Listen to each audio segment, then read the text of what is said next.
대수능 모의평가 동아시아사 여러분 또 만났어요. 네, 저는 정상화입니다. 네, 우리 3월달 전국연합 학력평가, 4월달 전국연합 학력평가, 그리고 6월달에 이제 드디어 평가원에서 올해 수능을 출제하는 주관하는 평가원에서 하는 6월 대수능 모의평가 드디어 오늘이었습니다.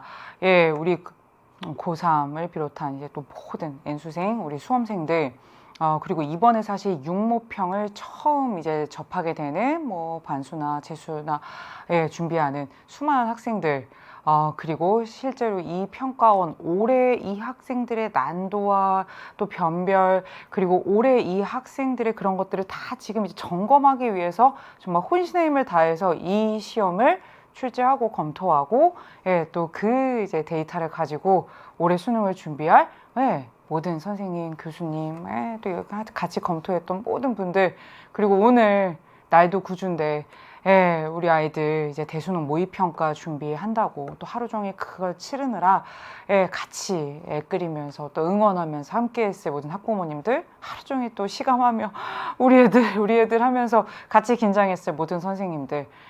참 이 코로나 시국에 우리 대수능 모의평가 오늘 이 하루를 무사히 보낸 여러분들 정말 환영하고 기특하고 여러분 정말 최선을 다한 하루였어요. 참 고생 많았죠. 우리가 이미 총평에서 할 얘기들은 다 했습니다. 이번 시험 어땠고 난도 어땠고 주목할 만한 문제가 뭐가 있었고 이런 얘기들 다 했는데 이제 본격적으로 1번부터 얘기를 할 거고요. 그럼에도 불구하고 선생님이 다시 한번 얘기하는 건 그거였죠. 3월, 4월에 중요하다라고 얘기했던 교육과정에서 중요한 바로 그 핵심 내용 빠지지 않고 또 나왔어요. 다만 평가원이죠. 그쵸? 어땠어요? 똑같은 핵심 개념인데 이미 3월, 4월에 나왔던 그 내용들 이미 익숙한 그 개념이긴 한데 그것을 새로운 자료로 새로운 유형으로 또 보지 못했던 사료를 가지고 또 그렇게 한 번 더 노력하는 그런 모습들 계속해서 보였다라고 말씀드렸어요. 총평 듣고 오셔야 됩니다. 그리고 6월 모평 같은 경우에는 이 모평 끝나고 나서 그 분석 특강까지 있어요. 그 육모 분석 특강이 한 강짜리로 있는데 그거 꼭 들으세요. 그래서 구평과 수능까지 올해 여러분 6번의 모평과 학평을 보고 합쳐서 6번을 보고 그리고 나서 이제 본 게임을 하게 되는데 그 본수 전에 우리가 평가원을 어떤 식으로 잘 분석하고 대비해야 되는지에 대해서 모든 걸 낱낱이 알려드리도록 하겠습니다. 그렇다면 이제 1번부터 동아시아사는 역시 EBS를 외치면서 지금까지 함께했던 우리 수능 개념, 수능 특강 그리고 수능 완성, 기출분석 특강 다 함께하고 있는 우리 가족들 같이 한번 1번부터 확인해 보도록 하겠습니다. 준비됐습니까? 1번 빨리빨리 합시다. 우리가 지금 1번에서 지금 기운 뺄 수 없어요. 그쵸? 1번은 3월 달에도 신석기, 4월 달에도 신석기였는데 6월 모평 역시 신석기로 출제가 됐습니다. 1번 같은 경우에는 수능 특강 연계 문제였고요. 9페이지에 그거 있잖아. 9페이지에 그거 뭔지 좀 이따 보여드릴 거고요. 새끼 줄무늬, 신석기, 그리고 지도에서 그 새끼 줄무늬에 그 토기가 있는 그 유물 사진이 발굴된 그 신석기 지역이 어디인지를 찾는 지도 문제였습니다. 늘 1번은 유물 사진과 지도, 그 다음에 강 다 확인하셔야 된다고 했는데 이게 뭐예요? 표면에 새끼줄 무늬가 새겨진 이 토기, 조몬토기라고 합니다. 새끼줄 무늬, 이게 지금 조몬 토기고요. 화염 모양의 토기까지 사실은 교과서에 다 이렇게 나와 있죠. 그래서 이 조몬 토기들을 지금 제시를 주고요. 신석기 시대를 대표한대요. 어느 지역에? 이 지역에요. 그럼 이 지역이 어디야? 일본 열도인데 그거를 지도에서 고르면 되는 문제입니다. 그래서 정답은 마고요. 돌다리도 두들기고 갑시다. 가는 뭐였습니까? 창장강 하류. 창장강 하류? 바로 나와야지. 허무드문하고요. 여기는 황허강 하류입니다. 다운커우문하고요. 여기는 랴오강입니다. 흥산문화가 되겠고요. 여기는 만주 한반도잖아요. 만주 한반도의 신석기 문화. 빗살무늬로 대표되는 바로 그러한 유물이 출토가 되고 있습니다. 그렇다면 그 연계 교재 바로 9페이지에 있는 그게 바로 이겁니다. 조몬문화, 조몬토기, 시험에 나온 1번이죠. 새끼줄무늬가 새겨진 토기, 빗살무늬 토기, 그 다음에 흥산토기, 양사호 토기, 다운커우 토기, 그리고 허무드 문화를 대표하는 돼지 그림 토기까지 9번에 있고요. 이게 그대로 3월, 4월, 6월 3번 다 신석기가 출제되고 있습니다. 청동기와 신석기는 무조건 체크하고 간다. 예, 더 길게 얘기 안 해도 되겠죠. 그쵸? 그러면 이제 2번으로 가보겠습니다. 2번. 예, 2번 좀 까다로웠다고 얘기하는 친구들도 분명히 있었어요. 맞아요. 근데 여러분, 이 북방민족 역시 3월 달에도 출제됐고요. 늘 말씀드립니다. 거란. 예, 늘 괄호 열고 거란 괄호 열고 요, 그 다음에 금, 서하, 예, 그리고 몽골, 그리고 송나라와 이들과의 관계, 그리고 고려와 뭐 이 중원의 관계, 일본과의 관계 다 나올 수 있어요. 특히 거란, 서하, 금 헷갈리면 다 틀린다고 말씀드렸습니다. 여러 차례 강조했고요. 예, 이것도 연계 문항이 되겠습니다. 선생님 지금 빨간색으로 체크한 건 다 연계 문항인데요. 예, 수능 특강 34페이지에서 출제가 됐고요. 거란과 금을 구분할 수 있으면 되는 문제인데, 예, 제시 자료 한번 보도록 하겠습니다. 가나 국가의 대외 관계에 대한 설명으로 옳은 것은이에요. 가나를 둘 다 파악해야 되고 그 나라의 대외 관계까지 파악해야 됩니다. 가는 과거에는 북명관만 있었어.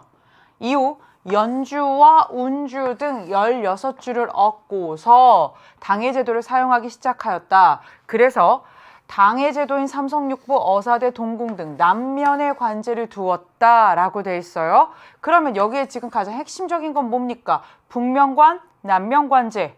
바로 거랑 괄호 열고 요 돼지. 그리고 연주와 운주 등 16주, 연주와 운주 등 16주가 뭐야? 만리장성 이남에 이들이 차지했던 연운 16주예요. 936년이고요. 북명관, 남명관제 나왔습니다. 그렇다면 가는 뭐예요? 거란, 요예요. 그쵸? 나로 가보겠습니다. 군대 조직의 숫자와 관련하여 처음에는 정해진 제도가 없었다. 나의 태조가 즉위한 이듬해 300호를 모국으로 하고 10개의 모국이니까 뭐예요? 이게 하나의 모국인데 10개니까 3000호를 맹한으로 삼게 하였다. 맹한과 모국이 나오고 있죠? 맹한모국제, 이거는 뭡니까 여러분? 나는 금이 되겠습니다. 맞아요. 그래서 여러분 이거는 가는 거란 나는 금이야. 근데 이 거란을 얘기할 때 맨날 나오는 게 발해 멸망 926년, 936년 연운 16주 획득, 1004년 전연의 맹야. 예, 그리고 어떻게 해요? 북명관제, 남명관제. 부족지의 전통을 따른 북명관과 예, 당해 제도를 받아들였다라고 해서 한족을 다스리기 위한 이런 예, 남명관제 같이 하고 있다라는 거고요. 금 같은 경우는 바로 무엇이다? 여기 맹암 모국제 바로 나오고 있죠. 특히 금은 송나라 고려와 군신 관계를 체결했다까지 여러분들 체크해야 이 문제 확실하게 할 수 있고요. 이건 다 새로 만든 거 아니잖아. 선생님이 수능 특강에 있는 거 그대로 갖고 왔잖아. 이 20문제 전체 다 수능 특강이랑 수능 개념에서 한 번도 안 다룬 게 단 한 문제도 출제되지 않았거든. 얘들아, 그렇다면 확실하게 해야지. 그러면 보겠습니다. 가, 발해를 공격하여 멸망시켰다? 맞네. 지금 봐봐. 거란에 대한 설명 늘 나오는 거. 야유라 보기, 그 다음에 926년 발해 멸망 바로 나오잖아. 그러니까 정답은 뭘로 가요? 1번으로 갑니다. 거란이 호라즘을 정복하고 비단길을 장악합니까? 아니죠. 이거는 몽골의 정확하게는 칭기스칸까지 가셔야 되고요. 나로 가보겠습니다. 왜와 연합하여 백강전투에 참여하였다. 백강전투 7세기 663년인데요. 백제의 멸망하고 백제의 유민들과 왜가 연합하여 백강전투 나당 연합군과 맞섰죠. 아니고요. 나로 가보겠습니다. 금이 예, 무로마치막부와 조공책번 관계를 맺습니까? 아니죠. 무로마치막부와 조공책번 관계를 맺은 건 중국의 명이 되겠습니다. 가와나 거란과 금은 송과 형제 관계의 맹약을 체결했어요? 아니죠. 나의 금 같은 경우에는 형제가 아니라 명확하게 우위가 있어요. 군신관계입니다. 금과 남송은 12세기에 군신관계를 체결하기 때문에 아니에요. 예, 금은 해당하지 않습니다. 그래서 여러분 정답은 뭘로 간다? 1번으로 가시면 되겠습니다. 그래서 이게 지금 수능 특강에 선생님이 그대로 정리해드린 거예요. 3단원에서 그 내용을 여러분들이 확실하게 체크하셔야 돼요. 뭐까지? 맹암모국제까지 도표로 나오도록 여러분들이 맞출 수 있도록 됐습니까? 예, 실제로 34페이지에 있는 그 사료가 그대로 출제된 문제가 되겠습니다. 3번으로 가보도록 하겠습니다. 3번은 일강이 선사시대와 그리고 국가의 성립과 발전인데 그중에 늘 나오는 우리가 진짜 3대 전황이 바로 뭐예요? 진시황제, 예, 그리고 한나라 무제, 그리고 흉노의 묵특선우인데요. 예, 이번에는 진나라 시황제가 나왔습니다. 황제로 칭하기 시작했다라고 하는 것이 가장 큰 힌트가 됐습니다. 같이 한번 볼게요. 밑줄친 짐이 과연 누구냐? 3점짜리인데요. 예, 진시황제의 여러 사료 중에 특히 황제라고 하는 칭호와 관련된 내용을 아주 핵심적인 사료를 잘 가지고 왔습니다. 원래 군왕에게는 명, 호만 있고 시호가 없었어. 이후 그 생전의 행적을 따서 시호를 붙였다고 한다. 짐은 이거에 찬성할 수 없어. 지금부터 시호를 만드는 법을 없애라. 나부터, 그러니까 짐부터 황제로 칭하기 시작하여 줄기 순서대로 2세, 3세 황제로 하고 만세까지 무궁하게 전하라. 황제라 칭하는 것을 시작했다. 누구에 대한 얘기일까요? 진왕정이 아니라 진의 시황제. 황제라는 칭호를 통해서 이미 우리는 중국을 통일한 바로 그 진시황제와 관련됐다라는 건 이미 왔어요. 그렇다면 이 사람에 대한 설명으로 옳은 것은입니다. 흉노를 몽염이라고 하는 장수를 통해서 축출하기도 했고요. 이후에 침입을 막기 위해 만리장성을 축조하기 시작했다. 그리고요. 도량형을 통일했다. 도량형만 통일한 거 아니죠. 도량형, 화폐, 문자 다 수특해서 얘기했던 겁니다. 군국제를 실시하였다. 이거는 진시황제가 아니라 특히 진시황제 때 요때 이 진나라에서는 9년제고요. 군국제는 한나라 고조. 그리고 장건을 서역에 파견하였다. 이거는 기원전 139년에 한나라 무제가 대월지에 흉노에 맞서기 위한 동맹을 청하기 위해서 했던 거죠. 그래서 여러분 기역과 디귿입니다. 기역과 디귿이니까 정답은 뭘로 가요? 기역, 디귿? 2번으로 가겠습니다. 그러면 한 번만 진짜 마지막 라스트.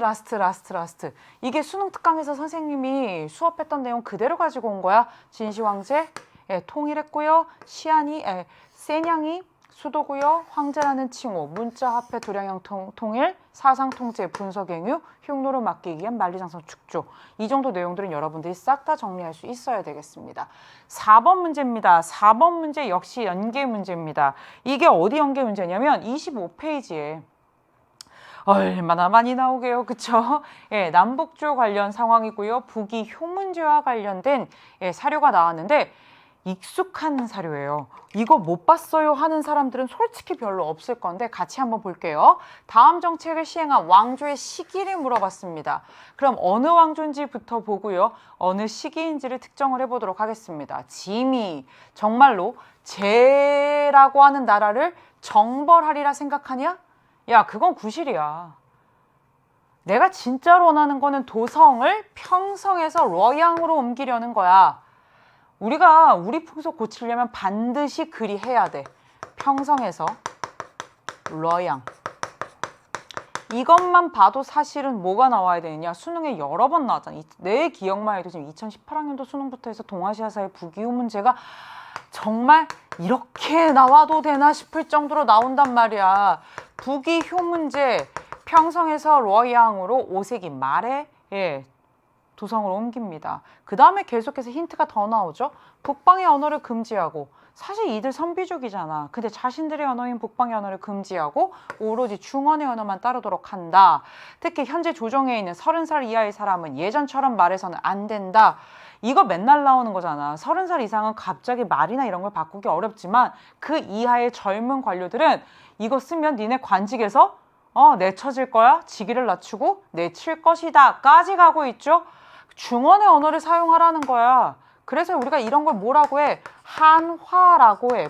북방의 언어가 아니라 중원의 언어를 쓰고, 성도 탁발이라고 하는 그 황제의 성씨, 선비족 황제의 성씨를 원시로 바꾸고, 옷도 그렇고 풍습도 그렇고, 이거를 우리가 지금 뭐라고 하느냐? 한화정책이라고 한단 말이야. 누구의? 북위 효문제. 그러면 이 북위 효문제 당시면 언제야? 5세기 말 상황이야. 그럼 5세기 말 상황을 고르면 될 거 아니야. 당이 안남도읍을 설치했다. 679년 7세기 상황이에요. 신라가 독서 상품가를 시행하였다. 8세기 통일신라 원성왕 때입니다. 이거 과거제 아니라고 말씀 여러 차례 드렸습니다. 중국이 남조와 북조로 나누어 대립하였다. 얘들아, 지금 이거 여기 해당하잖아. 봐봐. 남조가 송제, 양진으로 가는데 지금 북이가 제나라 정벌 얘기하고 있잖아. 그러니까 지금 남쪽에는 제가 있어. 북쪽에는 북이가 있어. 남조, 북조 맞잖아. 얘가 누군데? 얘가 북이잖아. 56국토기란 북이, 동이, 서위, 북주, 북제 그렇게 가잖아. 남북조 시대가 가. 언제까지? 6세기 거의 말까지 가잖아. 그래서 여러분 정답 이걸로 가. 지금 5세기 상황에 딱 찰떡으로 맞고요. 이거랑 인과관계도 사실은 있지. 여기 앞에서 북이 얘기하고 제나라 얘기하고 다 했는데 그거 얘기하고 있잖아. 흉노가 평성의 백등산 전투에서 한나라 고조한테 승리했어. 한나라 고조가 누군데? 한나라 세운 사람이잖아. 옛날 기원전 얘기야. 게다가 이때의 흉노의 지도자가 묵특선우 때잖아요. 예, 그래서 이거는 아닙니다. 이거 고르는 거 진짜 곤란하지, 그치? 장안성을 분떠서 헤이족교를 건설하였다. 그리고 이 헤이족교를 도읍으로 하는 요 시기, 나라 시기 8세기에 관련된 얘기가 되겠죠. 그래서 여러분 정답은 뭘로 간다? 3번 남조와 북조로 간다. 그렇게 알아두시면 되겠습니다. 예, 그러면 이제 5번입니다. 5번 같은 경우에는요. 4강인 유학과 불교 단원인데 여기가 크게 내용이 세 꼭지예요. 율령, 불교, 성리학입니다. 그 중에서 인물 문제로 출제를 했는데 이 인물이 일본 성리학과 관련된 인물입니다. 이 사람이 누구게? 사서오경의 주석서를 썼고 강한과 교류를 했던 사람이야 라고 해서 후지와라 세이카를 아니라는 걸 물어본 거고요. 후지와라 세이카는 일본 성리학에서 대단히 중요한 인물이고 심지어 얘는 하야시 라잔의 선생님이야. 이것까지 알아야 되는 문제인데요. 예, 문제 한번 같이 보도록 하겠습니다. 가 인물에 대한 설명으로 옳은 것은입니다.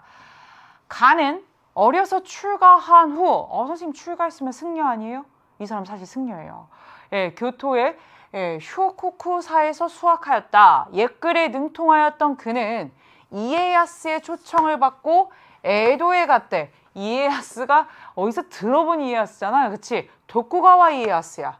이 도쿠가와 이에야스가 누구야? 에도 막부를 만든 지금 이 에도까지 간 거야. 이 사람 에도 막부 시기 사람이구나. 도쿠가와 이에야스의 초청을 받을 정도의 사실 그런 사람이구나 였어. 근데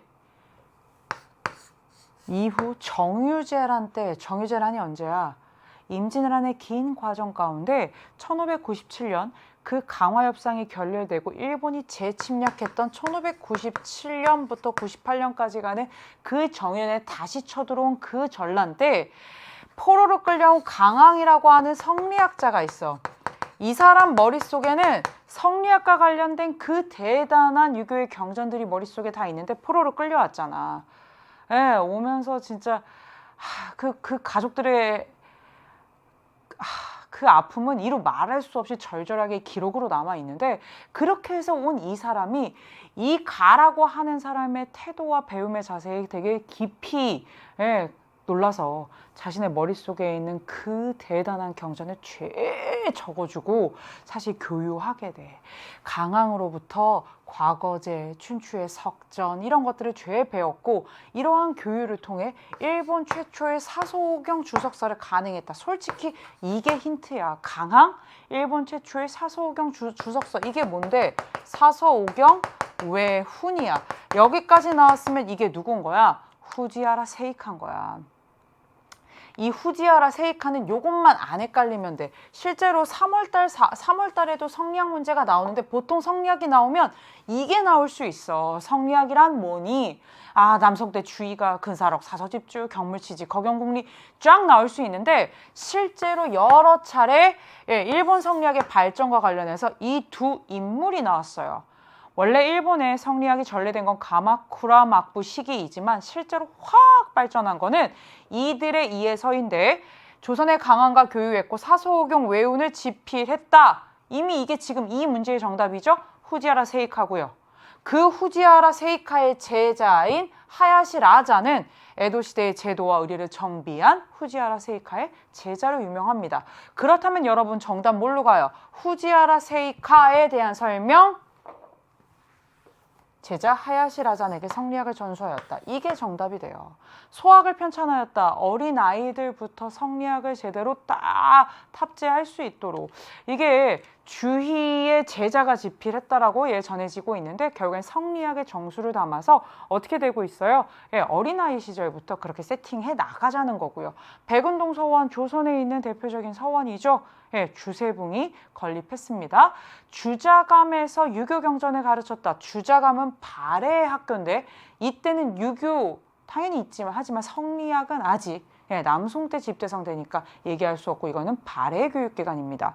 스키타 겐파쿠와 함께 해체 신설을 간행했다. 스키타 겐파쿠가 누구냐? 나낙이에요. 나낙. 나낙이 뭔데요? 네덜란드인들을 통해서 들어온 바로 뭐예요? 자연과 특히 서양 의학과 관련된 거고요. 스키타 겐파쿠가 해체 신설을 간행한 거는 18세기가 되고 사실은 사람을 물어봤기 때문에 이게 사람 이름이 있어. 마에노리 요타쿠라고 있긴 한데 사실은 거기까지는 대단히 깊은 거고 스키타 겐파쿠 해체 신설 이거 해부학 책이야. 서양 의학이야. 나낙이야. 요거는 확실하게 알아두면 되겠습니다. 6번으로 가겠습니다. 6번은 다시 연계 문제인데요. 이강 인구 이동과 전쟁 중에 도해인입니다. 이 문제를 딱 보는 순간 수특의 그 페이지가 기억나더라고. 29페이지에 보면 이렇게 똑같이 생긴 거의 똑같은 요 유물 사진이 덕하니 나와 있어요. 가에 들어갈 내용으로 가장 적절한 것은 같이 한번 보도록 하겠습니다. 가야 토기의 영향을 받은 스에키 토기라고 되어 있어요. 실제로 왼쪽에 가야 토기가 나와 있죠. 그리고 오른쪽에 스에키가 나와 있습니다. 실제로 수특에는요 여기 토기 없이 그냥 가야 토기, 스에키 돼 있고 유물 사진은 좀 다른데 여기서 말하고 싶은 거의 포인트는 무엇이냐? 이 가야의 토기의 형태와 스에키가 대단히 유사하다라는 거예요. 실제로 이 가야인들의 토기 제작 기술이 전래가 되면서 일본은 이게 좀 경사가 있는 곳에 가마를 설치하고 상당히 높은 온도로 이 토기를 구워낼 수 있는 그 기술을 받게 돼요. 그래서 쇠처럼 단단하다라는 뜻을 갖고 있어요. 그러니까 이전보다 훨씬 더 단단한 토기를 만들 수 있게 되었어. 그럼 가야인들이 어떻게 건너가서 사실은 건너갔으니 내가 그냥 몸만 가지 않잖아. 내가 아는 이런 것들 다 갖고 가는 거잖아. 그래서 우리가 흔히 뭐라고 해? 이렇게 일본 열도로 건너간 삼국의 혹은 중원의 도외인들이 야마토 정권의 성립과 발전에 크게 기여하였다. 특히 토기 제작 기술, 이제 가야의 토기 제작 기술이라던가, 무슨 뭔가 건축하는 능력이라던가 이런 모든 것들. 심지어 괄호 2번에 보면 도공 관련 기록이 일본 서기에 보이는데 신라 왕자 천일창이 왔대. 그리고 이 금강 지역, 오미 지역에 있는 도공들은 다 그를 따라온 사람들이래. 아니 신라에서 사람이 갔는데 도자기 마스터들 데려간 거야. 이런 거를 만들 수 있는 자들을 데려간 거야. 건축하는 사람, 도자기 만드는 사람, 연못을 팔 수 있는 사람 등등등등. 그럼 결국에는 키워드는 뭐라는 거야? 도외인이라는 거야, 얘들아. 이거 29페이지에 그대로 나와. 그리고 보통의 정답은 뭐였느냐? 야마토 정권의 성립과 발전에 기여하였다, 영향을 끼쳤다인데 이건 더 쉽게 나온 거야. 도외인의 활동과 기술 전파. 기술 전파했잖아. 토기 만드는 기술, 지금 도자기 공들 갓대잖아. 5호의 이동에 따른 중원의 변화? 이건 뭐야? 화북 지역을 5호가 차지하였다. 이렇게 내용이 나와야 되겠지. 흉노, 선비, 저갈강. 그 다음에 가마쿠라 막부 시기의 대외고 교류? 이 얘기가 나오려면 몽골과 어땠다, 송가 어땠다, 이런 얘기들이 나와야 되겠지. 백제의 성장에 기여한 낭랑유민. 낭랑유민이 뭐야? 낭랑군인데 이 낭랑군이 4세기에 고구려 미천왕 때 결국엔 정복이 되면서 이 멸망한 낭랑의 백성들이 남쪽으로 내려와 백제의 성장과 발전에 기여했다. 인구 이동과 전쟁의 한반도 편에 그 박스 안에 이 내용이 나왔습니다. 한족에 남아와 강남 지역의 개발. 한족은 뭐 하려고 남아있어? 이들이 화북 지역을 차지하게 되니까 연쇄적으로 남아있지. 창장강 유역과 그 이남까지 강남 지역이 이들의 이주로 인해서 개발되기 시작했다. 요게 사실은 이 강에서 제일 중요하게 나오는 그 두 가지 테마예요. 3, 4월에는 이게 출제됐었습니다. 근데 선생님이 수능 특강, 압축 특강에서도 얘기했고 수특에서도 얘기했고 수계에서도 얘기했고 계속 수완에서도 얘기했어요. 5호의 이동과 한족의 이동, 이게 제일 큰 테마지만 도외인, 계속해서 출제되고 있다고 반드시 정리해야 된다고 말씀드렸습니다. 7번입니다. 7번도 빨간색이죠? 연계문항이고요. 이 연계문항이 이거 174페이지인가? 이 인물을 물어보는 문제로 출제가 됐어요. 도요토미 히데요시는 임진왜란을 일으킨 장본인이지만 그것만 알면 안 되는 거지. 그치? 이 사람이 임진왜란을 사실 일으키기 전에 뭐부터 사실은 매듭을 지었어? 아주 오랜 시간 계속되었던 1467년에서 77년 온인의 난으로 시작해서 크게 사실은 정리가 되지 않고 다이묘들이 쫙 1590년 센고쿠 시대를 통일할 때까지 엄청난 혼란과 전란의 시기였는데 그거를 통일한 남자가 누구다? 도요토미 히데요시였어요. 그래서 실제로 여기는 그 통일 직전에 했던 농민들의 무기 소지를 금지하는 도수령과 관련된 내용들을 지금 쫙 펼쳐놨거든요. 같이 한번 볼게요. 근데 도요토미 히데요시를 우리가 모르지 않거든요. 그리고 그 도요토미 히데요시의 여러 가지 정책, 임진왜란 말고도 얘기를 많이 하거든요. 그런데 평가원에서 출제를 하면서 사실은 교수님 선생님들이 뭐 했어? 그 사실 요 원문 자료들을 또 찾아서 똑같은 도요토미 히데요시 문제지만 우리 친구들에게 뭔가 좀 다르게 접근하게끔 어쨌건 이거 뭐지? 처음에 했잖아. 근데 풀다 보니 알겠잖아. 그런 식인 거야. 봐봐. 덴쇼 16년 7월 가지고 풀겠니?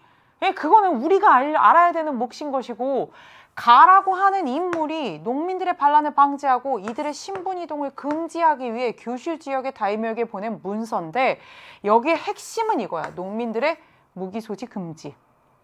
무기는 싹 다 몰수해버리고 이 몰수한 무기는 사찰 건립에 사용하고 농민 니네는 경작해라. 농민은 농민의 본분을, 사무라이는 사무라이 본분을, 신분 이동 안 돼. 무기는 몰수할 거야. 니들은 무기를 소지하면 안 돼. 도요토미 히데요시야. 뭐라고? 센고쿠 시대 통일, 예, 그리고 이미 무기 소지 금지, 무기 몰수령, 그리고 석고제와 같은 사실은 예, 그런 개혁, 신분 이동 금지. 제일 중요한 건 뭐라고? 1590년 센고쿠 시대를 통일한 거. 이거. 그리고 임진왜란을 일으켰다. 이것도 정답이 되겠죠. 이게 도요토미 히데요시입니다. 그럼 다른 사람들을 한번 보도록 할까요? 벽제간 전투에서 패하였다. 이거 임진왜란 중에 있었던 사실은 전투기 때문에 할 수 있어. 패하였다야. 벽제간 전투에서 패한 거. 예, 실제로 원래 명군이 참전한 이후에 조명연합군이 평양성은 탈환을 하죠. 하지만 이 벽제간 전투에서는 일본군에 의해서 패하게 됩니다. 그래서 정확하게 사실은 이게 인물을 물어본 거기 때문에 인물로 답을 하자면 사실 교육과정에 이 인물까지 암기하기는 나오지 않는데 명나라의 뭐 이효송이 이끄는 뭐 그 부대가 뭐 크게 패하고 나오지만 기본적으로 이거는 일본군이 승리한 전투가 되겠어요. 그리고 이거는 지금 명군이 패했다라고 지금 거의 기술이 되어 있는 내용입니다. 헷갈리지 마세요. 1593년의 상황이고요. 온인의 난에서 활약하였다. 온인의 난은 선생님이 지금 이 문제 처음에 시작하면서 얘기를 했었지. 그 길고도 긴 센코쿠 시대의 서막이 이거였어요. 15세기에. 이거 왜 일어나느냐? 무로마치 막부에 그 쇼군의 그 후계자 문제를 어떻게 할 거야? 라고 하면서 일어난 게 15세기 상황이야. 그게 쫙 가버린 거야. 그래서 야, 센코쿠 시대를 통일한 거지. 지금 15세기. 그럼 이 사람은 얼만큼 살아? 아니야. 사르호 전투에 참여했다. 사르호 전투에 참여한 사람 얼마나 많겠니? 사르호 전투는 1619년이고요. 4월달 학평에도 출제가 됐던 중요한 개념이 되겠습니다. 사르호 전투는 명군, 후금군, 조선군이 다 참여했고요. 특히 광해군의 명령에 따라 조선에서 강홍립 장군이 가서 전투, 투항, 요 내용 여러분들 알아두셔야 되고요. 대월을 점령하였다. 대월을 점령한 사람은 명예 영락제 정도 얘기할 수 있겠죠. 그래서 여러분 정답 뭘로 갑니까? 센코쿠 시대를 통일하였다. 1590년 도요토미 히데요시 이렇게 가면 되겠습니다. 8번 문제입니다. 8번 문제는 쉽게 풀었어요 라고 얘기한 친구들이 상당히 많았어요. 왜냐하면 수특, 압축 수능 특강, 수완, 매달 보는 학평 계속해서 유학과 불교 단원의 그 불교 문제에서는 승려 문제들이 많이 나왔어요. 해초도 나왔었고요. 그리고 지금 간판 스타죠. 사실은 엔닌이 출제되고 있는데 주제도 상당히 많이 줬어요. 예, 일본 승려고 적산법화원에 머물렀고 청해진도 여기에 뭐 얼핏 나왔고 그 다음에 예, 장대사라고 해서 장보고까지 나왔습니다. 예, 엔닌이라고 해서 반드시 암기해야 되는 승려 중에 한 명이죠. 특히 불교는요, 동아시아의 불교의 특징과 이 승려가 정리돼서 많이 출제가 되고 있습니다. 다음 편지를 작성한 인물, 이거는 이전에도 굉장히 많은 학평이나 모평이나 기출에서 이 일본군 승려 엔닌이 쓴 입당구법 순례 행기의 그 내용의 일부를 사료로 따서 문제로 많이 출제가 됐거든요. 이 인물을 물어봤어요. 하지만 인물만 알지 말고 시기까지 같이 알아두도록 합니다. 이 사람은 누구냐? 예, 완전히 막 거의 막 스페셜 땡스 투 하면서 막 너무 보고 싶어요 장보고 대사님 그런 편지야. 그지? 저는요 적산법화원에 머물면서 당행히 해를 보냈고 부처님의 가르침을 구하고 적산으로 돌아왔다가 청해진 이거 완도에 있는 건데 본국으로 향하고자 합니다. 엎드려 바라건대 장대사를 뵙고 너무 만나고 싶어요. 근데 확인해 보니까 죽기 전에 둘은 만난 적은 없어. 동시대의 인물인 건 맞고 9세기 일본국 승려 이 사람은 누구냐? 엔닌이에요. 이 사람의 스토리는 뭡니까? 일본 승려인데요. 당으로 건너가죠. 불법을 구해요. 부처님의 진리를 구하고 아주 오랜 시간 동안 당에 머물다가 이제 돌아가야 되는데 여의치 않아요. 그래서 산둥반도의 장보고가 지은 적산법화원에 신라인들의 호의 속에 머물고요.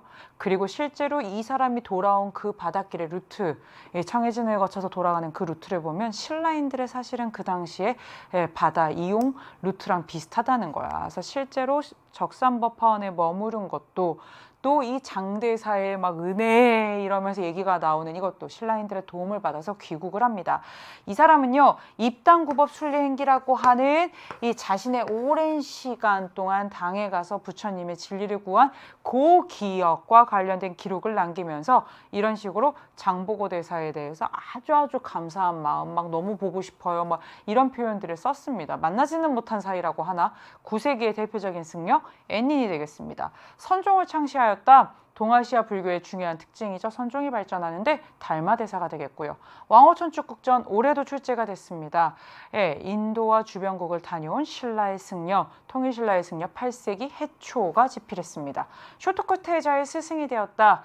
예, 이 스승의 덕분이었는지 쇼토코 태자는 굉장히 불교를 많이 지원했던 사람인데요. 쇼토쿠 태자의 스승은 고구려의 승려 해자입니다. 해초 아니고요. 해자입니다. 윈강석굴 대부를 조성했다. 작년 육모평 문제였는데 사진까지 같이 나왔죠. 북위에 황제가 조성했다라고 알려지는 대단한 사이즈의 석굴 대불이 되겠습니다. 그러면 요거를 정리를 해야 된다 말씀드렸어요. 이미 현장이라던가 감진, 해초, 엔닌 다 출제가 됐는데요. 절이 나올 수도 있고요. 그 시기에 활약한 승려가 했던 활동이 나올 수도 있고요. 누가 어디를 가서 어떤 기록을 남겼는지 반드시 보셔야 되는데 수특에 나와 있는 키워드 다 모은 거예요. 일본국 승려, 당에 갔다, 장보고의 도움을 받았다, 신라인의 도움을 받았다, 입당구법 순례행기. 이게 다 나온 문제가 바로 8번 문제가 되겠습니다. 됐죠? 9번으로 가보도록 하겠습니다. 9번은요, 6단원 교역망의 발달과 은유통, 은과 관련된 문제인데요. 역시 연계 문제고요. 84페이지 수능 특강의 내용을 가지고 문제를 냈는데 화폐의 일종이다. 화폐 대신 쓸 수 있다. 그럴 수 있는 게 뭐가 있겠냐? 그치, 동아시아에서 맨날 얘기하는 그 은이잖아. 은의 길, 별 얘기 다 했어. 전 세계 은의 무덤은 중국이다부터 시작해서 일본에서 은이 많이 생산된다. 별 얘기를 다 했어. 특히 명이나 청이나 다 세금을 은으로 징수하는 명의 일주편법, 청의 지정은제 여러 차례 출제가 됐었고요. 이 화폐의 주재료는 모계까지 했어요. 그럼 동아시아의 주요 결제 수단인 은에 대한 얘기를 직접적으로 또 묻고 있는 문제인데요. 얘들아 3월달과 4월달에도 사실은 저 아메리카 대륙에서 가지고 와서 에스파냐가 은을 가지고 뭐 어떻게 이렇게 무역을 했다는 내용이 다 나왔기 때문에 설사 모른다 할지라도 사실은 이제는 조금 여러분들이 은이 정리가 돼 있어야 되는 상황이었거든요. 문제 한번 볼게요. 화폐의 일종이고요. 말의 발굽 모양처럼 생긴 얘가 화폐의 일종인데 세금 징수에 폭넓게 활용됐어요. 은이야. 이 화폐의 주재료가 뭐겠어요? 말발굽이 아니야. 말발굽의 모양을 한 결국엔 뭐예요? 은이야. 은. 화폐의 주재료. 최대한 순수한 은을 지금 가지고 뭐 그 순도를 맞춰서 이런 식으로 화폐 만드는 거야. 마제은 이런 거 만들어서 세금 징수하고 있는 거야. 그럼 은에 대한 설명이야. 적절하지 않은 것이야. 명의 조선의 곡물로 요구하기도 했었어. 맞아. 이게 수특에 그대로 이 표현이 나와. 그래서 실제로 조선 초에는 막 곡물도 요구하고 막 그러니까 오히려 은광이나 이런 개발에 막 되게 조선이 소극적으로 나서고 아 이거 곡물 리스트에서 빼달라고 하기도 하고 막 그래. 그리고 임진왜란때 명군 참전하고 뭐 그러면서 이제 결국엔 조선도 이 은광을 개발하고 뭐 이런 모습들이 나오고요. 갈레온 무역을 통해 명으로 대량 유립되었다. 이게 3월 4월에 얘기 나왔던 그거잖아. 에스파냐가 갈레온선이라고 하는 대포까지 장착한 배에 저 아메리카 대륙에서 뭐예요? 은을 싣고 와서 필리핀 마닐라를 거점으로 해서 무역을 하고 이 은을 지불하고 물건을 싣고 유럽 가서 팔아먹고 그게 갈레온 무역이야. 청에서는 아편대금의 결제 수단으로 은이 오히려 유출이 되면서 이 재정 수지가 악화됐다라는 거 알고 있을 것이고요. 일본이 조선에 회치법을 도입하여 생산량을 크게 확대한 게 그거 은 맞죠? 회치법이 뭔데? 순수한 은을 가성비 좋게 뽑아내는 기술인데 이거 사실은 조선 거란 말이야. 조선에서 먼저 발명했는데 이게 16세기에 일본에 도입이 되면서 일본에서 은의 생산량이 대단히 늘어. 왜? 은광에서 은과 불순물이 같이 있는 은광석을 채굴을 하면 이제 이 회치법을 통해서 순도 높게 재련할 수 있으니까. 그 다음에 이거 보겠습니다. 조선을 통해 명에서 일본으로 수출되는 주요 상품이다? 얘들아 이런 거는 뭐 비단이나 생사 같은 것이고 일본이 은 생산량이 한때 세계 1위였던 때도 있어요. 그래서 이거는 은이 아니라 뭐 한 가지 아이템으로 딱 규정하기는 어려울 텐데 뭐 비단 생사 이런 거를 가지고 지금 출제자들이 출제를 한 부분이 되겠습니다. 그래서 은이 아닌 것은 정답 5번이 되겠습니다. 10번입니다. 17세기 전후의 동아시아 전쟁 그 단원에서 보통은 임진왜란, 뭐 정묘호란, 병자호란을 많이 내는데 그 이후에 청나라와 관련된 부분을 지금 10번 문제로 출제했습니다. 힌트는 많이 줬어요. 답지의 연행사, 뭐 청계령 해제 전형적인 청나라 문제가 됐고요. 그리고 이 제시 자료에는 3번의 난이 나와 있습니다. 같이 한번 보도록 하겠습니다. 출전은 조선왕조실록인데 지금 조선왕조실록에 이 실록에서 영의정이 임금한테 청나라 상황 얘기하고 있는 거예요. 가왕조 시기 동아시아의 대외관계에 대한 설명으로 옳은 것은 조금 까다롭다라고 제시문을 생각했다 할지라도 사실은 이거를 가지고 우리 친구들이 정답을 많이 맞췄는데요. 지금 오삼계를 비롯한 남방의 번왕들이 옛나라를 다시 세우기 위해 이 나라의 반기를 들었습니다. 우리가 군사를 내어 이 나라를 도와서 이들을 친다는 것은 의리상 참아 못합니다. 만약에 이들이 옛나라를 부흥시키면 우리 어떡할 건데요? 라는 거예요. 오삼계를 비롯한 번왕 3번이었죠. 이들은 번왕. 원래는 명나라 사람들. 근데 어떻게 했어? 마지막에 청나라 라인 탔죠. 그래서 사나이간 문 열고 청나라가 중원을 차지하는데 기여했던 사람들. 근데 청이 이제 그렇게 해서 다 중원을 차지하고 나니 이들이 이전과 다른 마음을 먹으면서 어떻게 했어? 3번에 난을 일으켰어요. 1673년에서 1681년이고요. 대표적인 반청 세력이 되겠습니다. 반청 세력은 여기만 있지 않았죠. 타이완의 정씨 세력, 정성공과 그 아들 세력까지. 그래서 실제로 강희제는 어떻게 했어요? 3번에 난 진압하고 타이완의 정씨 세력들 다 진압할 때까지 진짜 연해 바깥으로 나가지 못하게 하는 천계령을 실시하다가 어떻게 했어요? 이들을 다 진압한 후에 1684년 천계령을 해제했습니다. 이거 청대 강희제 때 얘기니까 가능하고요. 왜? 가라고 하는 왕조 청이고요. 이 청의 반기를 든 3번의 난을 얘기하고 있고요. 이 청나라와 관련된 설명 제일 중요한 거 지금 바로 이어지죠? 강희제가 반청운동을 진압하고 천계령을 해제했다. 이제 바다 바깥으로 나갈 수 있게 되는 것이고 청나라, 조선과 청나라 군신관계 체결하죠. 병자호란 이후에. 그쵸? 그래서 조선에서 청에 파견한 사절단을 연행사라고 합니다. 선생님 중국으로 가는 건 다 연행사 아닌가요? 아니에요. 명으로 가는 건 조천사라고 했어요. 그래서 이 연행사는 청이 됩니다. 조선 후기 상황이고요. 그러니까 청과 관련된 거 기억과 디귿 정답 몇 번? 2번이 됩니다. 삼포회란 1510년이고요. 기후약조 1609년. 일본과 조선이 다시 무역을 지금 재개하는 내용을 담고 있습니다. 그래서 여러분 청과 관련된 내용, 기업과 디귿, 대외관계 정리하시면 되겠습니다. 요거 다시 한번 정리한 게 이거죠. 강희제가 3번의 난을 진압했다. 반청 세력을 어떻게 했다? 진압하는 거고, 타이완 정성공 세력, 정시 세력 전체를 진압한 거 역시 반청 세력. 요 대외관계와 관련한 내용이 지금 문제화된 겁니다. 11번으로 가보도록 하겠습니다. 11번은요. 에도막부 시기와 관련돼서 출제를 했는데 사실은 이 11번이 동아시아의 그 서민 문화와 관련된 부분이에요. 그래서 선지는 사실 대단히 익숙한데 이게 문학으로 보는 동아시아사, 그래서 우리 친구들이 이게 뭐야 팔도르 두루 유람하며 라고 생각할 수 있는데, 문제는 팔도르 두루 유람한 게 중요한 게 아니라 요거네. 일본의 관백이 죽고 통신사를 청한다네. 관백은 9대 쇼군 도쿠가와 이에시게를 가리킨대요. 앞에 도쿠가와라고 했어요. 도쿠가와 이에야스. 도쿠가와 이에야스 이후에 계속해서 그 도쿠가와 그 가문에서 뭐라고 있어요? 쇼군을 하고 있죠. 이렇게 쇼군이 죽고 바뀔 때 일본이 조선에 통신사를 요청해서 실제로 통신사가 어떻게 됐습니까? 17에서 19세기에 걸쳐서 12번 정도 일본으로 가게 되거든요. 지금 통신사 나왔고요. 도쿠가와까지 나왔으니까 사실은 뭐예요? 이 막부가 무슨 막부다? 에도 막부예요. 에도 막부의 시작이 언제입니까? 1603년입니다. 그렇게 해서 언제까지 가요? 19세기까지 가잖아. 1868 거기까지 가는데, 지금 요 시기, 막부 시기, 에도 막부 시기 동아시아에서 볼 수 있는 모습으로 굉장히 넓게 가고 있습니다.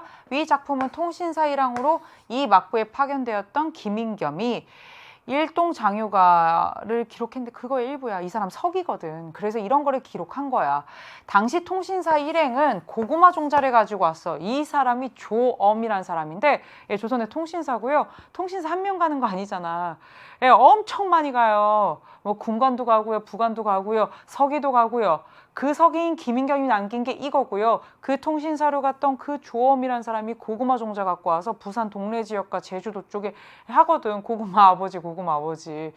그래서 실제로 고구마 갖고 문제 풀긴 어렵지만 6강에 보면 그런 신작물 얘기가 나오면서 조선 후기 상황이 나오고요. 통신사 나오고 도쿠가와 관련된 에도막부 나왔으니까 힌트가 적진 않은데, 이 선지도 사실 우리 친구들은 잘 알 수 있거든. 홍길동전, 조선 후기 대표적인 한글 소설, 우키요의 일본 에도막부 시기, 채색, 목파마 여러 개 찍어낼 수 있어. 존인, 그거를 향유하는 수공업자, 상공업자, 가부키 공연, 일본 에도막부 시기에 존인들이 상당히 열광했던 종합예술, 이거 다 지울 수 있어. 오케이, 이거 다 볼 수 있으니까 오케이.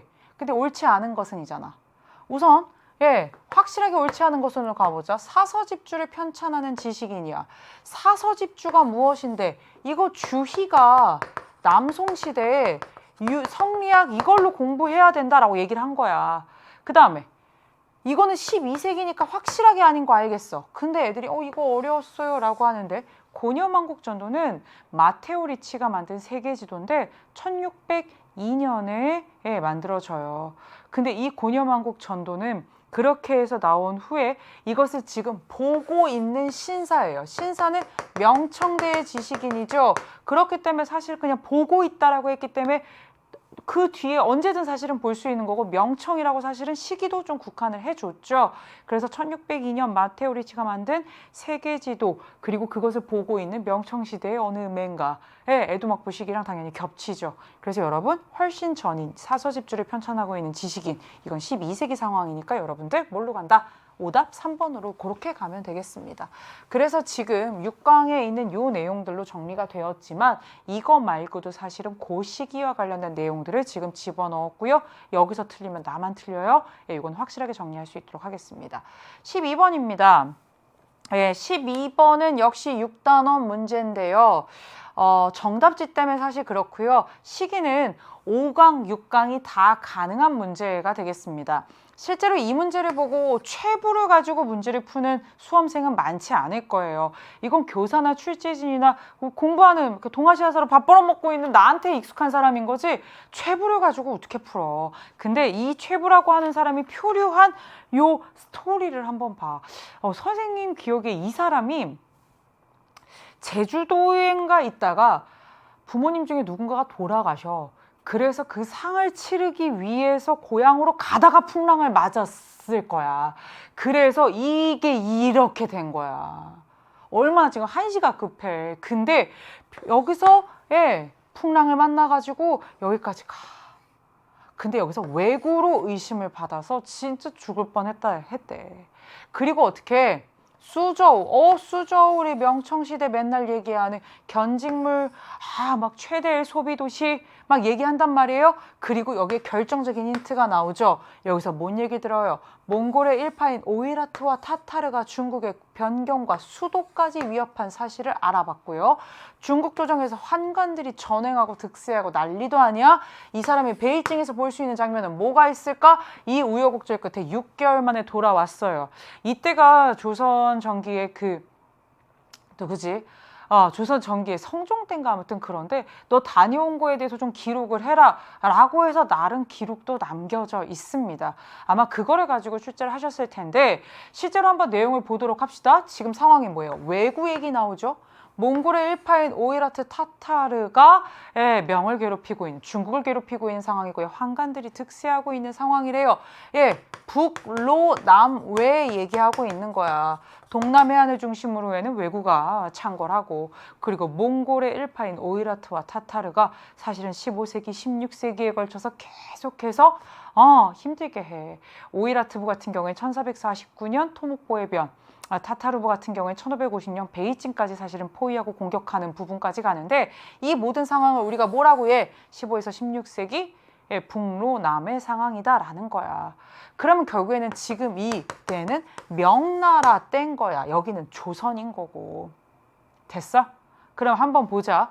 금과의 강화 추진에 반대한대. 금과의 강화 추진, 금나라와 강화, 남송, 금이 언젠데? 1115의 나라를 만들고요.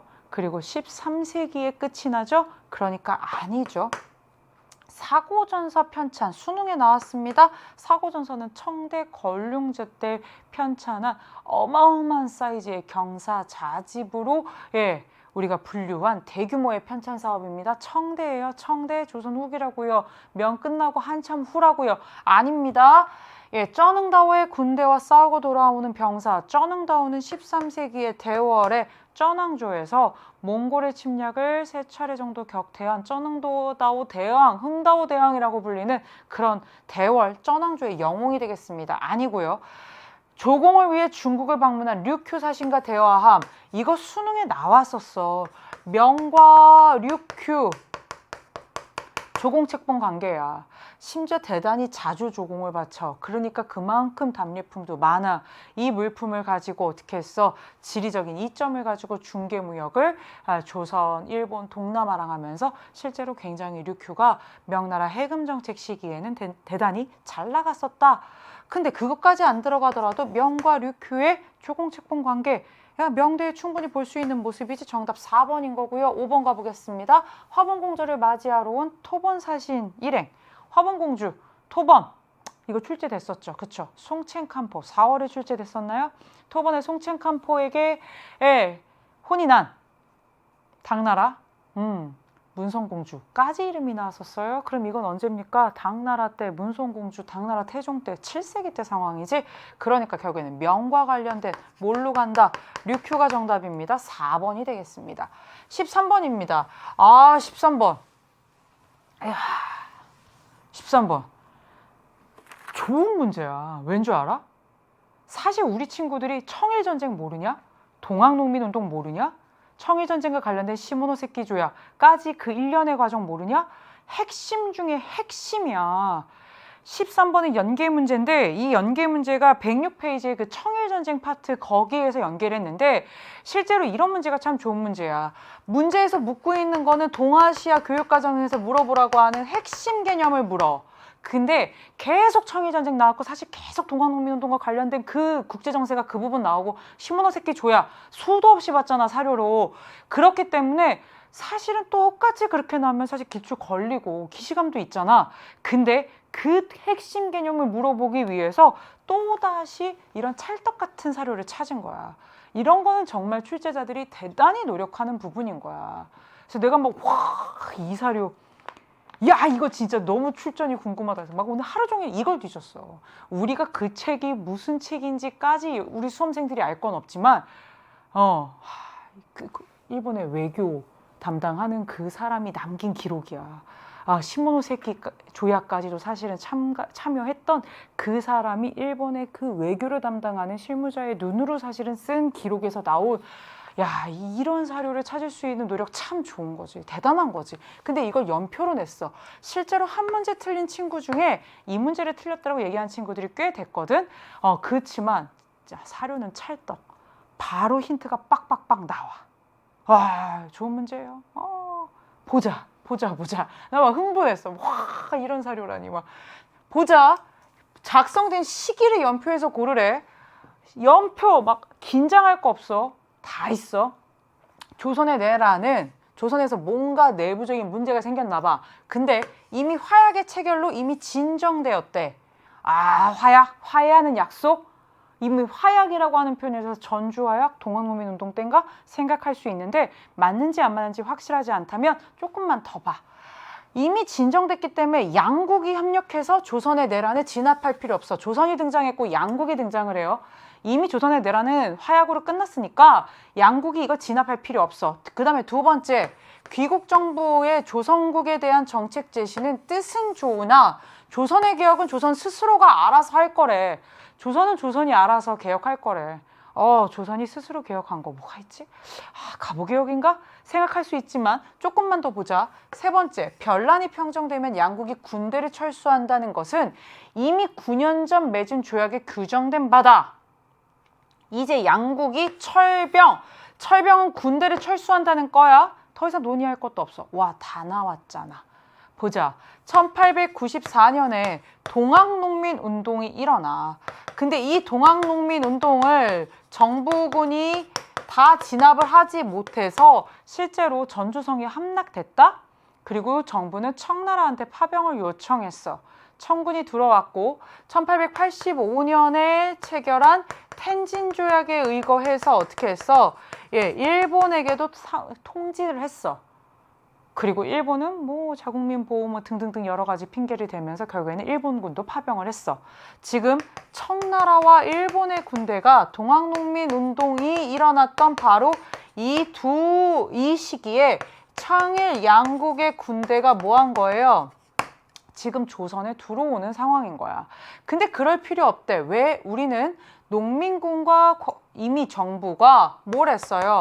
전주 화약을 통해서 화해하는 약속을 맺고 개혁하고 농민군 해산하기로 다 얘기 끝났기 때문에 이제 사실은 꺼지면 되는 거야.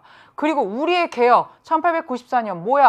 갑오개혁이지. 이 갑오개혁은 사실은 외세의 개입 없이 조선이 스스로 하면 돼. 그러니까 이제 뭐만 하면 돼? 우리는 꺼지면 되는, 청나라 일본은 꺼지면 되는 거야. 철병하면 되는 거야. 이 얘기가 다 나왔어. 근데 그 뒤에 스토리는 우리가 다 알고 있잖아. 106페이지에 나오잖아. 일본이 결국엔 청나라한테 선제 공격하면서 어떻게 됐어요? 청일전쟁이 발생했고 1895년까지 그 전쟁이 갔고 시모노세키 조약으로 결국엔 그 전쟁이 매듭이 져지고 있어요. 맞아요? 그러면 결국엔 지금 여기에 9년 전 얘기까지 나와서 1894에서 9년 빼봐. 1885년 텐진 조약 얘기까지 찰떡같이 다 맞았지. 그럼 이 상황은 결국엔 뭐야? 1894년 고 정세를 아니라는 거야. 제1차 사이공 조약 체결, 베트남의 개항, 프랑스죠? 1862년이고요. 운요 사건은 조선의 개항의 빌미가 된 사건으로 일본의 군함 운요가 1875년에 나타난 사건이고 이로 인해 이듬해인 76년에 강화도 조약이 체결되죠. 갑신장변 84년. 급진계합하에 3.1천하였죠. 삼국간섭 뭡니까? 시모노세키 조약 이후에 러프 독이 이 시모노세키 조약의 내용 중에 랴오뚱반도 할양과 관련해서 다시금 압력을 가해서 반환하게 했죠. 선생님 삼국간섭? 시모노세키 조약? 청일전쟁? 심지어 답지에 이것도 인과랑 딱 맞게 적었잖아. 그래서 좋은 문제라는 거야. 신축조약 1901년 의화단 운동을 마무리하고 있는 거죠. 외국 군대의 베이징 주둔까지 얘기를 했고요. 신해혁명 1911년입니다. 그래서 여러분 정답 뭘로 갑니까? 3번이에요. 됐어요? 그래서 정답 3번. 어려운 문제입니다만 사실 우리 친구들이 제시 자료가 확실했기 때문에 그래서 여러분 갈 수 있고요. 이 부분 그래서 선생님이 늘 수능 완성이나 약점 공략에서 정리해드리는 바로 1894년 동학농민운동 가볼게요. 청일전쟁, 평양성환 전투, 풍도해전 얘기 쫙 나오고 95년 전쟁 마무리 시모노세키 조약, 삼국간서까지 쫙 여러분들 랄랄랄라 연결되는 거 많이 반복했었죠. 청일전쟁 더 강조 안 해도 되죠. 이거 수특 106페이지에 있는 거 선생님이 수특 강의한 거 그대로 가지고 온 거예요. 지금 연표에 있는 게 이거고요. 지금 상황은 뭐고요? 요 상황 얘기하는 거고요. 이걸로 제시자료 주고요. 연표에 딱 사이 시기에 요것과 관련된 연도까지 준 좋은 문제가 되겠습니다. 14번입니다. 14번 역시 아주 자주 출제되고 핵심 주제라고 하는 의화단 운동을 출제하고 있는데 의화단 운동하면 이미 지금 사실은 나올 만큼 사료 다 나왔거든요. 역시 이 사료도 어디서 찾았지? 쉽게 또 새로운 자료를 가지고 그러면서도 명확하게 의화단 운동을 물어보고 있어요. 단비가 뭐예요? 라고 많은 친구들이 시험 끝나자마자 좀 물어봤는데 이 단비를 설사 모른다 할지라도 철도 파괴, 베이징 각국, 공간 포위, 8개국 연합군 이런 거를 통해서 우리 친구들이 의화단 운동이라는 것을 충분히 알았습니다. 그렇다면 이제 단비부터 좀 설명을 할게요. 명칭은 이렇게 용어는 이뻐 보이지만 단비란 뜻은 단체 어떤 거냐면 떼지어서 다니는 비적의 무리를 얘기하는데 사실은 이 단비는 의화단 그 세력이야. 이들이 산둥반도를 중심으로 해서 쫙 일어나잖아. 근데 이들의 사실은 타겟은 명확해. 서양 세력이야. 서양 세력 때문에 우리가 지금 이 고통을 받는 거야. 그래서 청나라를 도와서 서양 세력을 멸망시켜버릴 거야. 뿌리를 뽑아버릴 거야. 그래서 이들의 구호가 부청멸양이야. 부청의 부는 무슨 뜻이냐. 청나라를 도와서 서양 것들을 멸망시킬 거야. 근데 이 서양 것들과 관련된 것들을 보니까 교회, 그리고 철도는 왜? 이들의 자본과 이들의 부설권, 이들이 이권을 가지고 난리를 쳤던 게 철도다. 그래서 실제로 이들이 철도를 파괴하고 교회를 공격하고 교회 공격은 사실 너무 의화단에서 많이 나오니까 그거는 싹 뺀 사료인데 없지 않아 힌트가. 그리고 베이징 각국 공간이 포위까지 되었어. 의화단은 산둥반도에서 끝나지 않고 베이징까지 사실 세력을 좀 확대하는 부분이 있어. 그래서 우리 일본을 비롯하여 8개국의 군사가 베이징으로 진군했대. 의화단 운동 막겠다고 8개 나라가 지금 다 달겨들은 거야. 그래서 뭐 하겠다?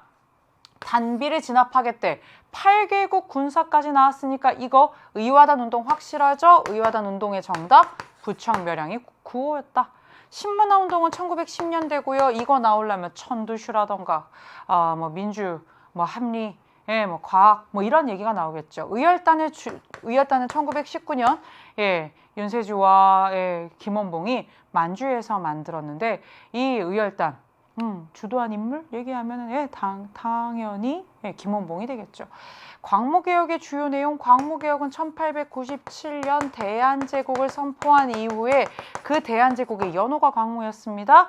그래서 구본 신참을 바탕으로 해서 했던 대대적인 개혁 내용이 되겠습니다.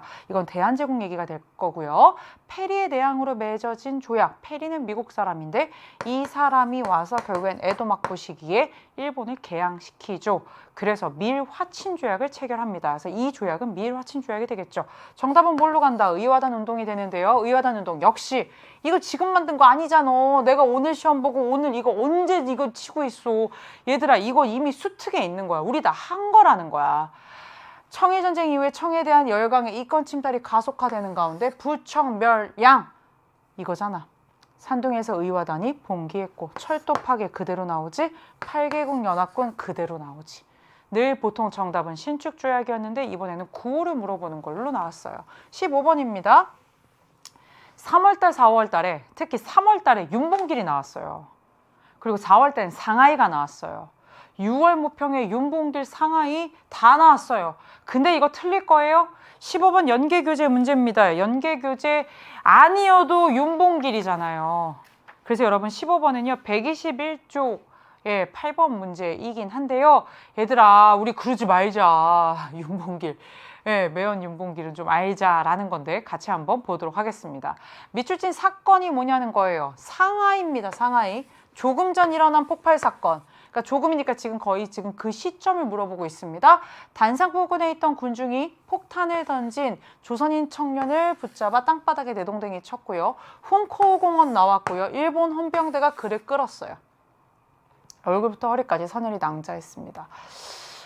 팩트에 근거한 사료였을 텐데 참 보니까 마음이 아프죠.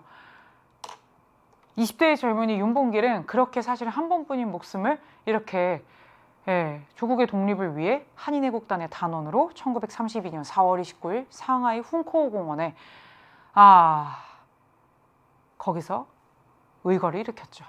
이게 윤봉길의 상하이 훈코우공원 의거입니다. 1932년 4월이고요. 이 조선인 청년은 바로 윤봉길이고요. 이 윤봉길이 소속돼 있었던 단체는 한인애국단이고요. 그렇다면 여기서 한인애국단은 무엇인가? 맞습니다. 그냥 하늘에서 떨어진 단체가 아니라 김구가 1931년 임시정부가 있었던 상하이에 만든 단체로서 임시정부의 그 침체 상황에서 활로를 모색하기 위해 의열 활동을 하기 위해 만들었던 단체고요.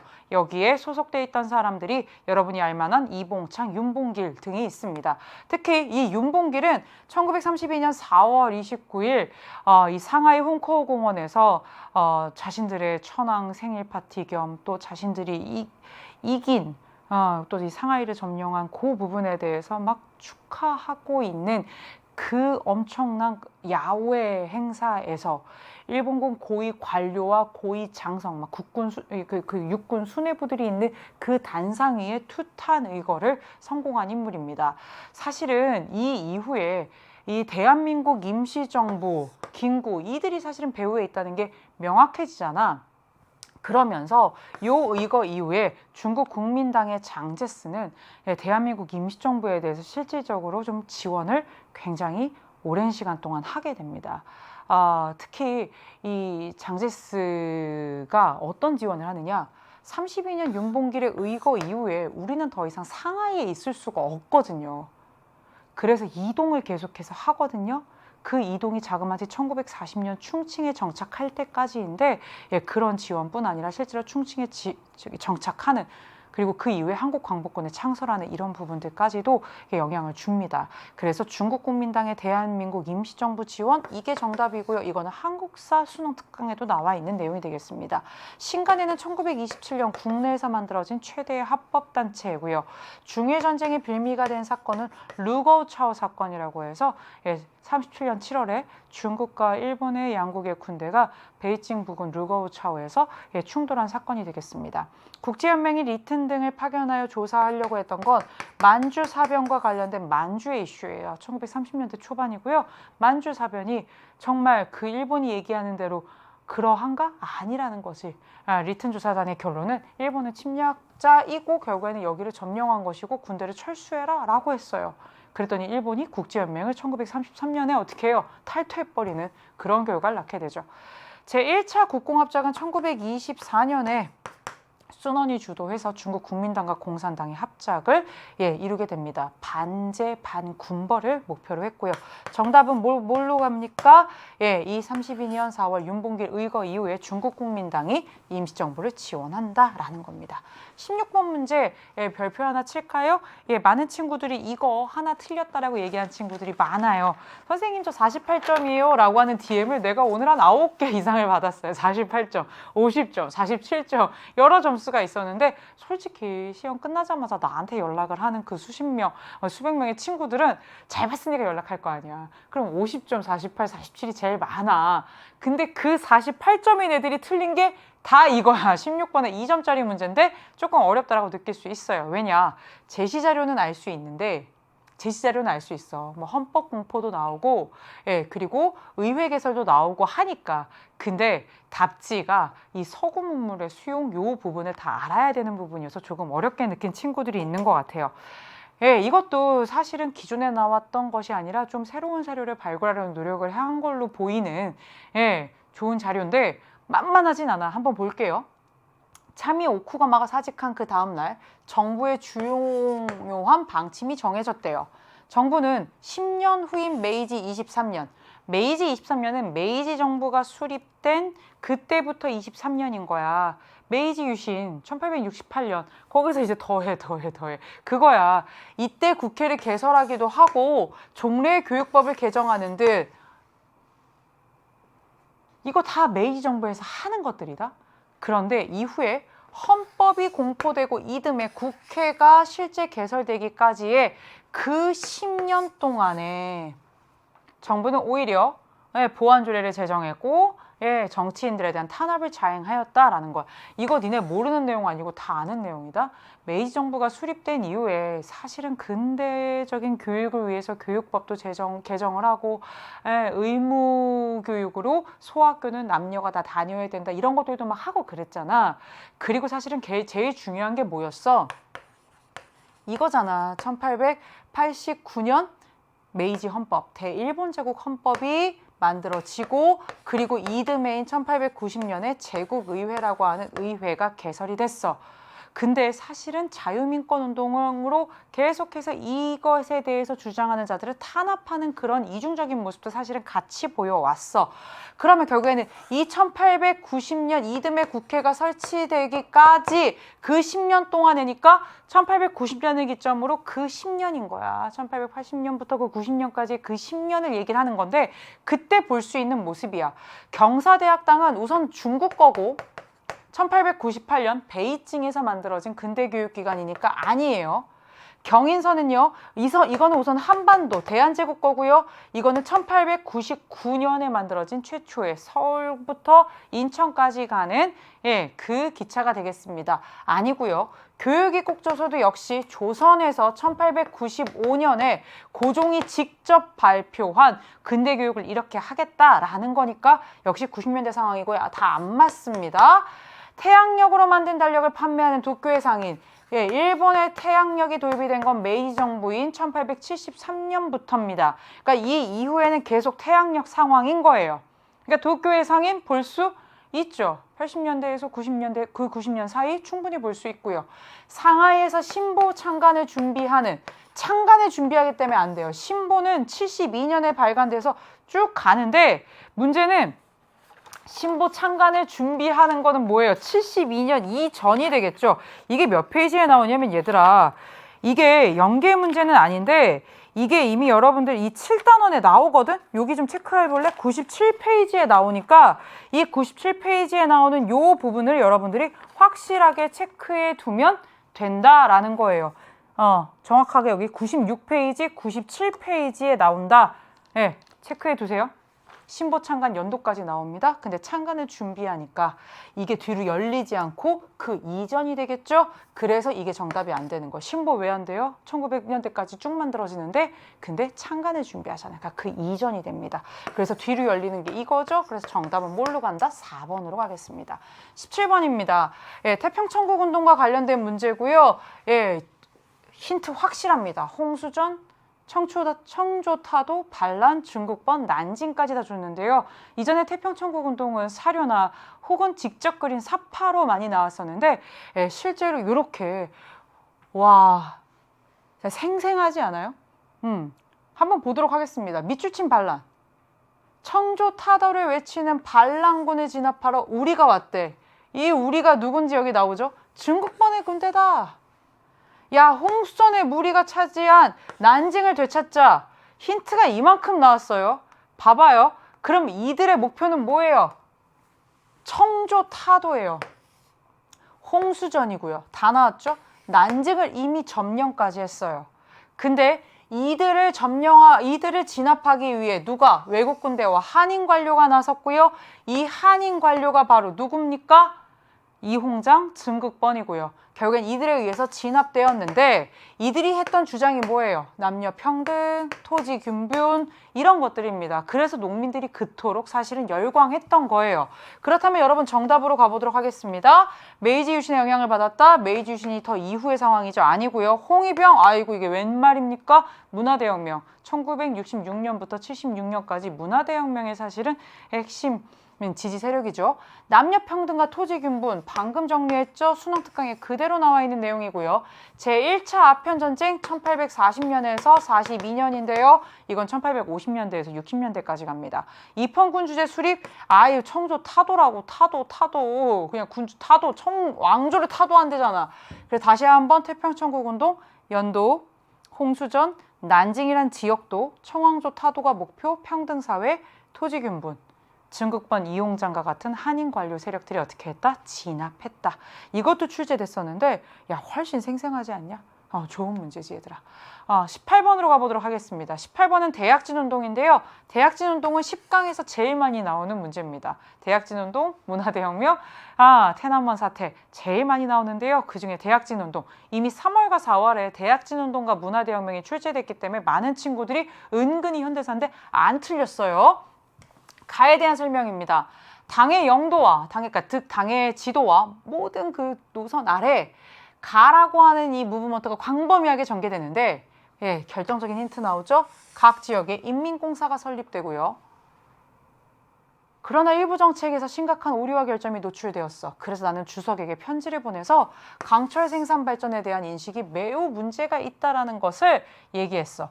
펑도화이 자술이라고 되어 있는데 사실 펑도화이라고 하는 인물을 우리 친구들이 다 알게 되면 중국 공산당의 되게 핵심 인물인데 이 사람이 인민공사 얘기를 하면서 철강 생산과 관련된 부분에 대해서 지금 문제 제기를 하고 있는 거야.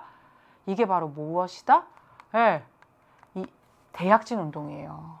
사회주의 국가들의 경제정책과 개방이라고 하는 수능특강 136페이지에 있는 내용 중에 먼저 나오는 게 이거야.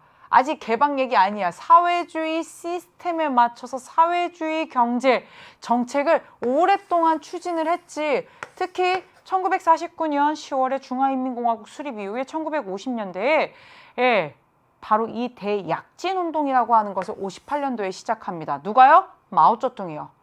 포인트는 농업과 공업 두 마리 토끼 다 잡겠다는 거고요. 그러기 위해서 1958년부터 전국에 인민공사를 조직하여 농업도 산업도 공업도 재집단화해서 이것을 기본적인 조직의 단위로 해서 대규모의 노동력을 동원했는데 집단화가 되면서 오히려 생산력은 저하되고 기술력은 없고 15년 안에 영국을 따라잡는 했지만 결국엔 안 됐고 완전 대실패, 게다가 자연재해로 아사자가 속출했어요. 이게 대약진운동입니다. 그러면 대약진운동에 대한 설명으로 옳은 것은 보통은 정답이 인민공사인데 이미 거기에 나와 있잖아요. 사회주의 계획경제정책의 일환으로 추진되었고요. 이건 대실패했고요. 그래서 이걸로 인해서 마오쩌둥이 위기를 맞기도 한다라고 말씀드렸습니다. 하병법은요. 북한 관련 선지 중에 거의 경제에서 유일하게 나오는 84년에 외자 유치와 관련된 외자 도입과 관련해서 만든 법이고요. 석유 파동은요, 동아시아 여러 나라들이 겪었는데 1970년대 상황이고요. 도입머리 정책은요, 베트남입니다. 1986년 이후에 베트남에서 추진된 개혁 개방. 특히 시장경제의 요소를 일부 도입하는 내용이고요. 중국이 세계 무역기구, 이거 UN 아니고요. WTO입니다. 헷갈리지 마세요. WTO에 가입하는 건 2001년이 되겠습니다. 그래서 대약진운동 내용 여러분 정답 체크했고요. 19번으로 가겠습니다. 19번은요. 이 현대사에서 제일 많이 그동안 출제가 됐던 정말 9단원에서 제일 많이 출제가 됐던 샌프란시스코 강화조약이에요. 이거 연계 문제 아니라고 체크는 돼 있지만 수특에 이게 얼마나 많이 나오는데요. 압축 수능특강, 수능기념 나 지금 100번도 더 얘기했어. 진심으로. 그래서 이건 정말 아주 중요하거든요. 같이 한번 볼게요. 가 조약에 대한 설명으로 옳은 것만을 보기에서 골라보래요. 동아시아 국가들과 일본의 국교 정상화, 미완의 전후 처리와 그것이 남긴 문제점, 미완, 완성되지 못한 전후 처리가 전후 처리가 찝찝했다는 거야. 그래서 실제로 동아시아 국교를 수립할 때마다 그런 것들이 문제가 됐다는 거야. 이거는 1965년 한일 국교 정상화고 중일 공동성명은 1972년 중국과 중화인민공화국 사이의 국교 수립인데 그 전에 이 미완의 전후 처리가 있는 것이지 제2차 세계대전의 전후 처리를 위해서 미국에서 가가 체결되었어. 근데 전쟁의 최대 피해 당사자인 한국이나 중국, 사실 여기에는 한국, 북한, 중국, 타이완 그 누구도 참여하지 못했고 소련을 비롯한 세 개의 나라는 서명 자체를 거부했어요. 그래서 일본과 피해국 간의 국교 정상화 과정에서 미완의 전후 처리로 인한 문제점이 어떻게 표현되는지 살펴보고자 하는데, 근데 사실 이걸 물어보는 게 아니라 이 미완의 전후 처리인 거지. 야, 피해를 제일 많이 입은 자들과 지금 그 조약에 우리는 사인도 우리는 참여하지도 못했다는 거야. 미국이 나서서 지금 하고 있어. 부랴부랴. 연합국 여러 개의 나라와 실제로 일본이 우리가 6.25 전쟁이 한창이었던 1951년 9월에 체결한 이 가라고 하는 조약의 이름이 뭐야? 샌프란시스코 강화조약이야. 전쟁을 매듭짓고 있는 강화조약의 성격을 띠는데 여기에 핵심이 뭐야? 1951년 9월, 야, 동아시아의 국제 정세를 보자면 6.25 전쟁이 한창이었던 바로 그때지. 1950년부터 53년까지니까 기억 맞고요. 그 다음에 또 하나, 샌프란시스코 강화조약의 가장 중요한 핵심 내용은 뭐야? 일본이 연합군 점령 통치 기간에서 결국엔 끝이 나고 주권을 회복하고 주권 국가로 화려하게 부활한다는 거야. 조약은 이때 체결이 되고요. 52년에 발효가 되게 되는데 결국에는 뭐예요? 일본의 주권 회복. 이게 제일 중요합니다. 화려하게 사실은 주권 국가로 지금 다시 오는 거죠. 그 다음에 D급 보겠습니다. 신헌법 제정에 기여하였다. 신헌법은 46년이고요. 이거는 51년 상황이니까 이게 더 과거죠. 대한민국 정부 수립은 1948년 8월 15일. 우리나라니까 아셔야 되겠죠? 아니죠. 이것도 더 과거죠. 그래서 여러분 정답 뭘로 갑니까? 기억과 니은, 샌프란시스코 강화조약 이렇게 가는데 이렇게만 가면 안 돼, 얘들아. 꼭 기억해야 될 거 요겁니다. 미국의 전략이 변화한다는 거예요. 실제로 원래 미국의 원래 계획은 비군사, 비무장, 그리고 민주화 이 두 가지였어요. 그런데 냉전이 본격화되고 1948년 북한, 1949년 중국 다 공산화가 되면서 일본을 동아시아의 반공의 거점으로 생각을 합니다. 그러면서 결국엔 1951년 샌프란시스코 강화조약, 미국에서 체결됐다고 하니까 샌프란시스코지? 일본 주권을 회복하는 내용을 담고요. 연합국과 전쟁을 매듭해요. 근데 실제로 이 전쟁 책임과 피해국에 대한 배상 처리가 미비했어요. 그래서 미완인 거예요. 그리고 조약 체결에 피해국들이 대거 불참한 상황이 돼요. 참여하지 못했거나 초대받지 못했거나 불참하는 상황이 되고 그렇게 되면서 결국엔 이후에 중국이나 우리가 일본과 국교를 수립할 때 이 문제들이 다시 이슈화될 수밖에 없는 상황으로 간다라는 겁니다. 마지막 20번입니다. 20번도요. 실제로 구단원에서 나오는 세 개의 전쟁, 국공내전, 6.25 전쟁, 베트남 전쟁 그 대표 3개 무조건 나온다라고 하는 그 전쟁 중에 국공내전과 베트남 전쟁을 가지고 출제한 대표적인 핵심 개념을 묻는 문제라고 할 수 있습니다. 같이 한번 보도록 할게요. 밑줄 친 기억, 니은 전쟁이 각각 다른 전쟁인데요. 한번 보면 봐봐. 미국의 지원을 받고 있는 장제스의 중국 국민당에 대하여 현재 중국 인민이 전개하고 있는 이번 전쟁은 전 민족적인 성격을 띈대요. 지금 이 전쟁을 보니까 중국 국민당과 뭐라고 했어? 중국 인민이 싸우고 있다라고 하는데 결국에는 중국 공산당이에요. 중국 내에서 이 전쟁이 벌어진 거예요. 그래서 이걸 우리가 뭐라고 불러요? 국공내전인데 논조는 그거죠. 미국을 뒤에 업고 있는 국민당 장제스에 맞서서 와, 우리 중국의 인민들이 싸우고 있는 전쟁이다 라고 표현을 하고 있어요. 결국엔 누구의 승리로 끝이 납니까? 중국 공산당이고요. 막판에 가게 되면 중국 공산당 400만까지 사람들이 막 늘어나고 있는 모습을 보이고 여기는 빡 줄죠. 1946년부터 49년까지의 상황이 되겠고요. 내전입니다.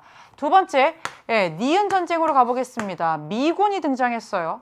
미군 사령관들은 늘 이 전쟁에 대해서 낙관적이고 우리가 승리하고 있다라고 얘기했지만 적들이 사이공 도심까지 공격해오는 상황이 발생하자 워싱턴 당국은 매우 큰 충격을 받았고 특히 1968년 구정 공세는 많은 미국인들에게 반전 기운을 더욱 고조시켰고 여론은 최악으로 달았다.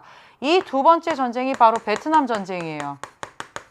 베트남 전쟁에 1964년에 통킹만 사건으로 미군이 직접적으로 이제 북부 지역에 대한 폭격을 개시하고 지상군까지 투입하면서 이 전쟁이 진짜 쏟아 부었거든요. 근데 결국엔 어떻게 됐어요? 이 전쟁 구정 공세 이후에 이게 보도가 되면서 이 전쟁 왜 하지? 우리의 젊은이들이 왜 저기 가서 싸우고 있지? 라는 근본적인 의문이 생기기 시작했고 맨날 이긴 때문에 아니잖아 라는 얘기들이 나오게 되면서 엄청난 반전운동 전쟁에 반대하는 거죠. 징집을 거부하고 이렇게 되면서 실제로 1973년에 파리 평화협정이라고 하는 걸 통해서 미군은 뭐 하기로 하느냐? 완전 철수하기로 합니다. 이게 아주 중요한 파리 평화협정이거든요.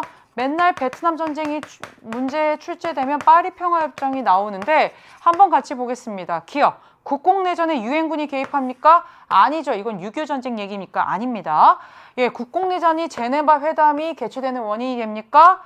제네바 회담은 1954년에 베트남이 그 프랑스와 싸웠던 그 독립전쟁의 결과 DMBM 부전투에서 승리하면서 1954년에 개최되는 베트남 상황이고요. 미국과 협의하에 소련이 참전합니까? 어디에? 베트남에 미국과 협의했다고요? 소련이요? 냉전 중이에요? 그래서 여기에요? 아니죠.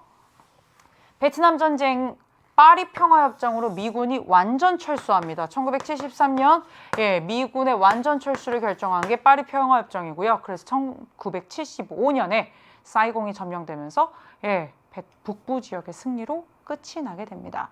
국공내전에 한국 정부가 군대를 파견해요? 아니죠. 국공내전은 그들의 전쟁이었고요. 아닙니다. 한국 정부가 군대를 파견한 건 베트남 전쟁이 되겠습니다. 그래서 정답은 4번입니다. 여기까지 해서 20번까지의 모든 문제 다 풀어봤고요. 핵심 문제를 어떻게 평가원에서 출제하는지 그 감을 확실히 잡기 위해 우리 친구들은 이 육모 분석 특강으로 계속해서 함께 하도록 하겠습니다. 총평 듣고 내가 틀린 문제 확실히 점검하고요.